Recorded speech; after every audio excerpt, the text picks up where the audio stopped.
কিছুমান দুষ্কৃতিকাৰী বিশেষকৈ ওদালগুৰি উত্তৰ অঞ্চলত কিছুমান ব্যক্তিক টকা দাবী কৰি থকাটো ইতিমধ্যে আমাৰ দৃষ্টিগোচৰ হৈছে।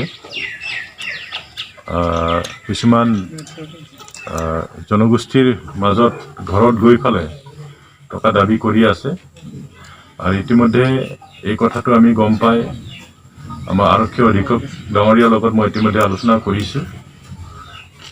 এইটো নাজানো কোনটো গ্ৰুপে কৰিছে, যি গ্ৰুপেই নহওক কিয় তেওঁলোকক আমি কৰায়ত্ব কৰিব লাগিব। আমাৰ ইয়াত যাতে কোনো ধৰণৰ এনেকুৱা ধৰণৰ ঘটনাবিলাক নহয়, সেইকাৰণে আমি কঠোৰ পদক্ষেপ ল'বৰ কাৰণে ইতিমধ্যে পুলিচ প্ৰশাসনক আমি নিৰ্দেশ দিছোঁ আৰু মই ভাবোঁ খুব সোনকালে এই ব্যক্তিসকল ধৰা পৰিব। আৰু মই আমাৰ ৰাইজক মই অনুৰোধ কৰিম, এনেকুৱা ধৰণৰ কাৰোবাক যদি দাবী ধমকি দি ফালে যদি টকা দাবী কৰে, খুব সোনকালে তেওঁলোকে আমাৰ পুলিচ প্ৰশাসনক অৱগত কৰিব লাগে, কাৰণ গম নাপালে আমি একো কৰিব নোৱাৰিম। সেইকাৰণে এতিয়া একো ভয় কৰিবলৈ নাই, কোনে একো কৰিব নোৱাৰে। গতিকে পুলিচ প্ৰশাসনক